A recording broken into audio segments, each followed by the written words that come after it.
Action! Good afternoon, class. Good afternoon, ma'am. So, how are you today? Great. Because this afternoon, we're going to discuss the agrarian reform and how it is connected with the Philippine 1987 Philippine Constitution. So, are you all ready? Yes. Kahinay pa? Yes. Very good. But before we proceed to our main discussion, okay. Napakoy pangutanan sa iyo. Okay, would you rather na activity? So, kung kamo, tao, syempre. Kung sabi niyong piliyon, would you rather be letter A, wag ako nahuman. Have a big land, but no money to farm. Or B, have a small land, but with money and so forth. B. Time mo, answer sa A. Ikaw, okay. Mr. Pagawra, can you please stand up? Why dipili manimo ang ikaw galingon yuta nga dako, but you have no money to farm? Pwede na ako tunaw na kung yuta. Hindi ang katuna. Tapos mga pagka mo, pwede na kayo suporta sa yuta.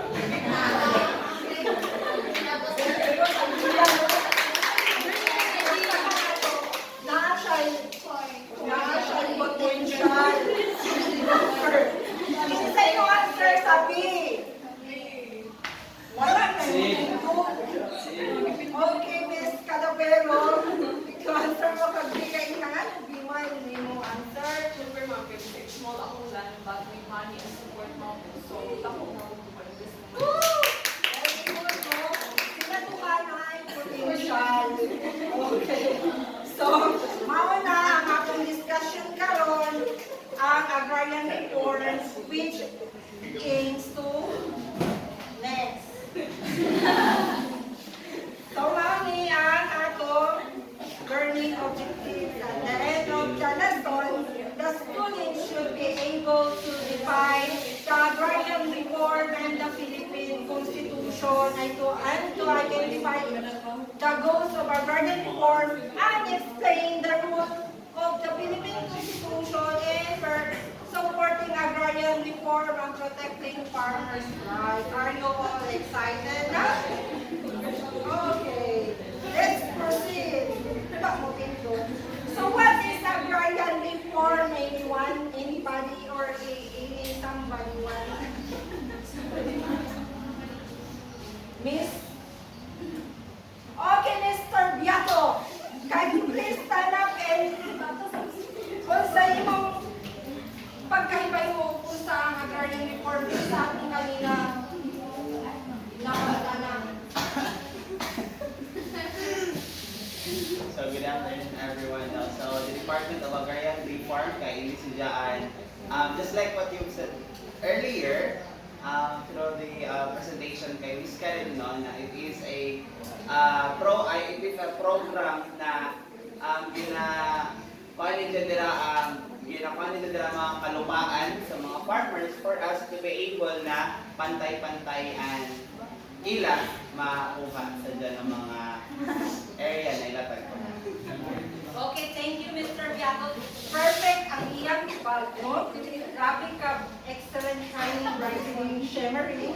So, agrarian reform is ang government program na naay three purposes. So, the first purpose, main purpose ng agrarian reform is to redistribute land to the farmers. Kapalo mo kung saan mao niyang right sa mga farmers to own a land. It gives land to those farmers who is landed. So, no niyang isa ka main purpose ng agrarian reform na makatagan og land ang mga farmers na tugay na sila nagtugmad. Kapalo mo sila nagtugmad? Yes, perfect. Doon na nagtugmad sa lupa, and then wag pa nila na ang unang lupa kay sa kadugayon, tenant kagihapon sila. You know what's tenant? Okay, Miss Montaner, unsa may tenant?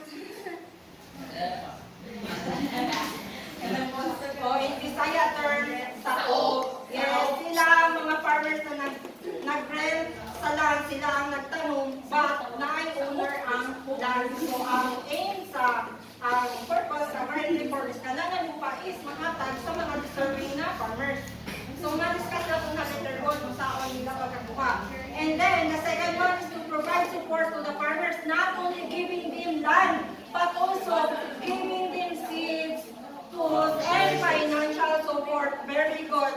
Okay, and next is to improve social and economic conditions. Kaya di ba, kita dire, issue na to is kanang pag-farmers food raise. Right? Di ba pa, farmer ako, bisan atong school, atong eskwelahan is agriculture. So, muna ang purpose ng agrarian reform ng government is to improve ng social and economic condition ng farmer para mapa-improve ang ilang kinabuhi and they could be able to send their children to the good school. Okay? Understood na sa ilang purposes? Yes! So, let's proceed. So, ang main components ng agrarian reform so na student na ino naman ako kailangan nga land redistribution. Okay, land redistribution, no? Siyempre na ay process. Dili na basta na si Mr. Beato, maangko niya ang akong lupa, mawaman siya dito. Right? Yes. Kung ikaw, Miss Dihande, naakayuta, can you please stand up, Miss Dihande? Kung naakayuta, musugot ba nga ihatag na mag-test ang inyong yuta?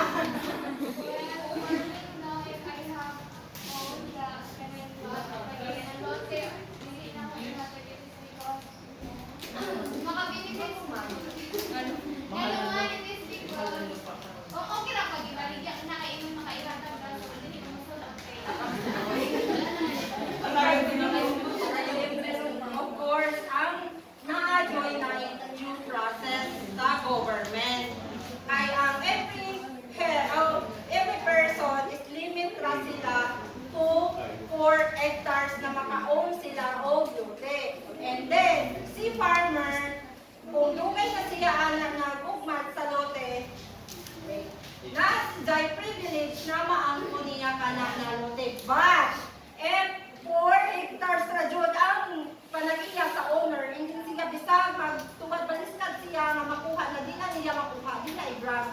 But if ever nga si Miss Dihande is na siya 10 hectares kay importahan siya, possible na mag-grant kay Martes kay siya may nagugmag sa pila na kapanahon. Do you understand? Yes. Very good. Can you please explain it again, Miss? Wester, bukod. Dadan redistribution. So, based sa imong we talk about earlier, so even if imo nang own kibali nga yota just na sa off, so di gapon na imo na ang nga imo sa umabot nga panahon kay mismo atong kibali nga imo sa off mao di maka Oh, very good. Thank you, Mr. Bukod. Sakto, no? Sakto to siya naman. No? Moto, again, kung ang kanak na lupa, deserve privilege siya na sa farmer na nag-ugmat. Dili pwede nga si farmer mapili ang kunra na iyan ni lupa kay i-grant tayon sa i-grant tayon sa government. So, na process si farmer. If ever nakatong owner sa basak or giugmad, gitam na ni farmer is nag-exceed na siya sa pila ka hectare na lupa, possible na mag-grant ka to kay farmer. Sa pag-amon sa farmer. Yes, but pero kung ka na lupa, 4 hectare ang iyang gikuan, hindi niya na makuha kay 4 hectare per person. Hindi, kaya bisang ka kung pila kay si farmer, pero pag 4 hectares na radyon ang kapasidad ni owner, dili po naman pa, tenant lagi hapon si farmer. Nagliti lagi hapon si farmer. According to my research. Okay, next, let's proceed sa land ownership. Mauni ang pinaka-importante. Musugot pa ka, Miss Carriel Dixon, na hatagang kag lupa. Verbal ra na paghatag? No. Oh, why? It's not a kuan, ano to, an illegal, kasi siya valid, no? Kailangan mo, under ko ka, legal process, no? For papers ka na, permado sa both parties, of course. ang pinaka-importante sa Agrarian Reform Program, the land ownership. Dili na sila basta lamang nagtata o land sa farmers and farm workers, but also they give them the title of the land. So, ikaw na nag-grant sa imo ang land, Miss Alona, pwede na nimo ma-ampo na at imo, but dili na nimo pwede ibalik yapo. Bawal talaga. Oh, do you understand that?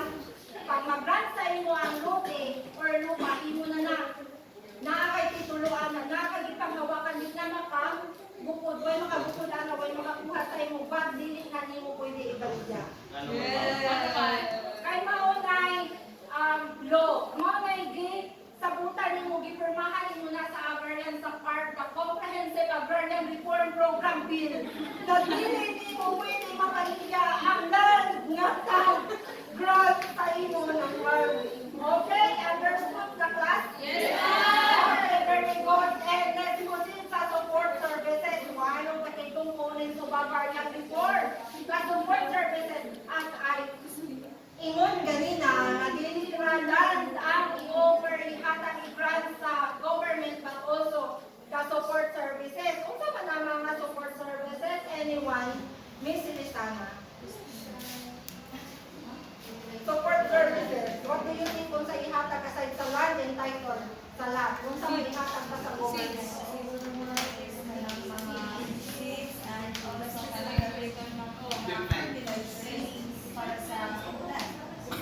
Oh, very good. Dili sana no. Dili ka sila dan, dili ka title ang ginahakap, but also the financial support services and also the trainings. Nagahatag po ang government of training sa mga farmers para kahit di ba ang mga farmers is usually mga traditional methods sila. Gina-offer na for free ng government para mas maipa-improve ang ilang ani. And nag-offer po sila mga loans na zero interest loans sa mga farmers para makasupport ang farmer sa ilang kapital sa ilang farm. And the agricultural development. So, need na not only in the municipality but in our country na ma-develop ang atong agriculture. Kaya asa tag-ingon ni Ms. Dixon ganina is naga-import kita mga rice, bisag o kabunda kita rice dito sa Philippines, right?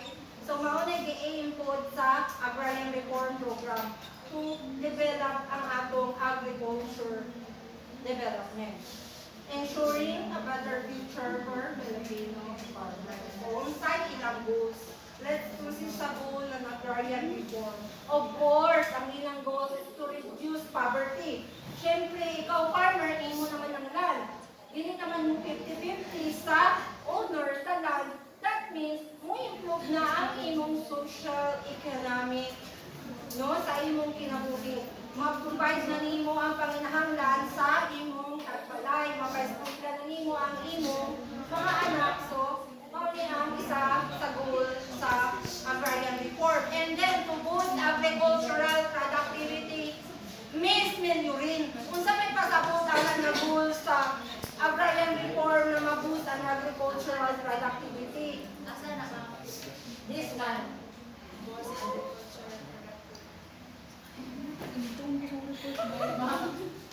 Can I call a friend? Yes, okay, sige. Si Dear Ma'am.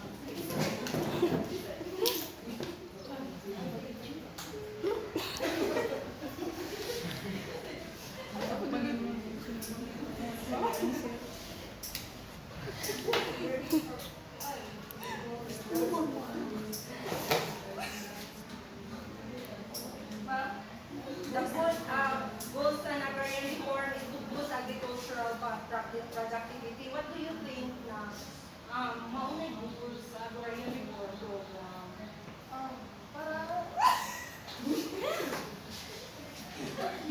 Para maboost.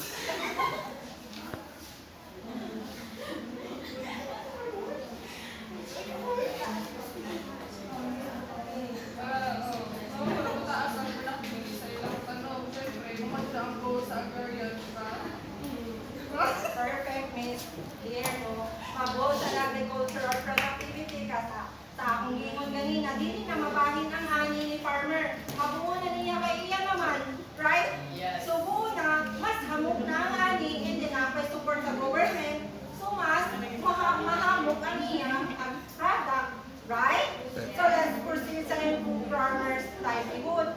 Same lagi hapon sa akong gingon ganina na ma-reduce ang poverty kay isa naman ang puti, wala naman siyang makriti sa owner sa yuta. So that is why ma-improve ang iyang livelihood. Muangat ang iyang life, sumapit ang tanan, and improve social equity.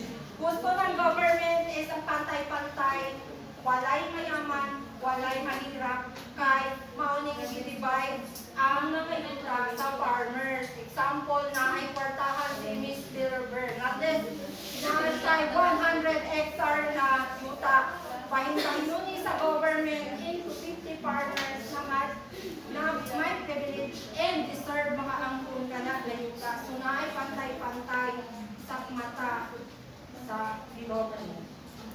And let's proceed. Okay. So, unsa may connection sa 1987 Philippine Constitution sa Agrarian Reform?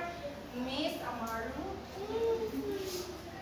What do you think is the connection of the Philippine Constitution 1987 sa Agrarian Reform?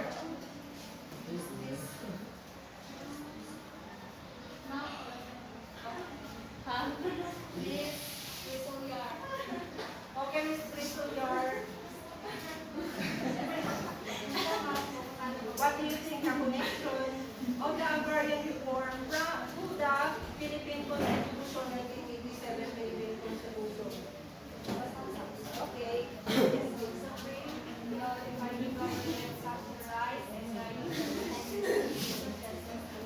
And protection for marginalized sectors and farmers.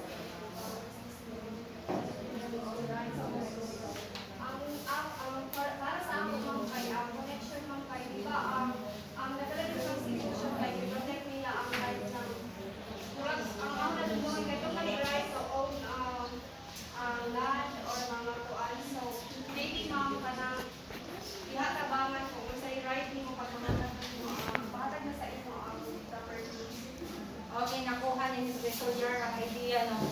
The 1987 Philippine Constitution provides the framework for the Comprehensive Agrarian Reform Program or the CARP, mandating the state to undertake land redistribution to landless farmers and farm workers. In short, sidya ang nag-form sa Agrarian Reform CARP. Ang Philippine Constitution nagsugod ni sidya through former President Corazon Cory Aquino after the martial law. Mag-game niya ni to botong akong gingon kay na social justice or pantay-pantay na karapatan ng bawat Pilipino. And si former President Cory Aquino po ang nag-push kanina bill para maisabatas ang CARP or Agrarian Reform Program. So, nakasabot mo, class? Unsay connection nila duha? Si Philippine Constitution ang nag-inukang agrarian reform. So, si Jang nag-shape sa agrarian reform. Mauni ang iyang teachers nga na shape niya shape ang agrarian reform. First is the legislative role. So, before maisabatas ang batas, dapat muagi asa sa legislative role, which is ang Congress na ay Reading. okay, reading, Miss Llagas, thank you.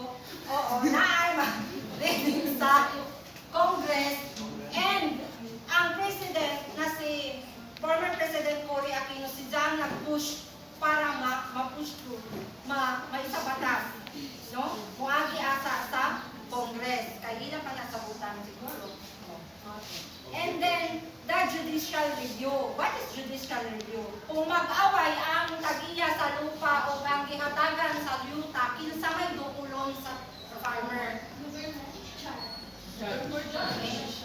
Government? Sino pa?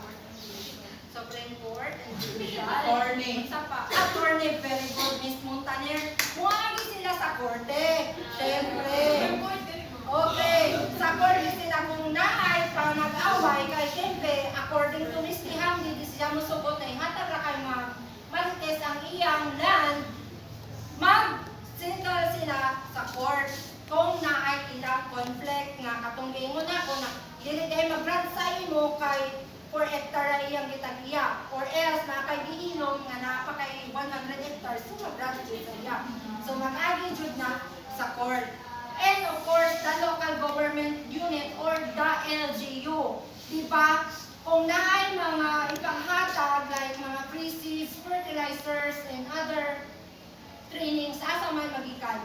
Sa atong municipality, din sa inyong nanotes. Sa DA?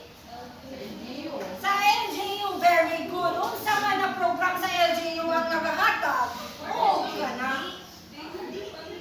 Department of Agriculture, very good, Ms. Mawit. Maghatag ang government, sila, ang NGO, sila ang ground para ma-redistribute ang mga panginahanglan sa farmer, parihaan ang Department of Agriculture. Sila ang maghatag o mga free seeds, free fertilizers, mga financial support, and other chabu. So, ang NGO ang naga-provide di ba, if ever na ay mga nakasinatian, na ay mga failure sa mga pasakan, di ba, sa LGU sila mutangog ang farmers. Kaya sila ang giatasan na mag-spread anak na matas. And nakasapot ang tanan class. Kung sa pagani ang agrarian reform, Miss Annalyn Iligan.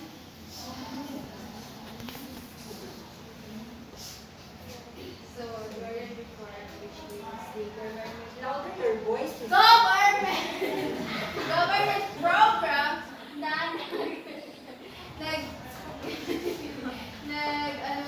mga land to the farmers para lang tamnan or mga support ka sa ilang which is di na sila magrenta or magbayad bitaw sa land na ilang gigamit. Very good. No, nakasabot ka dyan sa sinis. Yan, namati ka dyan sila. And once may connection sa 1987, Philippine Constitution is malinggo. Siya ang kay-create sa agrarian. Can you please stand up, Miss Annie? Ano ito ba? 1987. Okay, ang relationship. The relationship is, ang kanang constitution siya ang nag-deal sa agrarian program.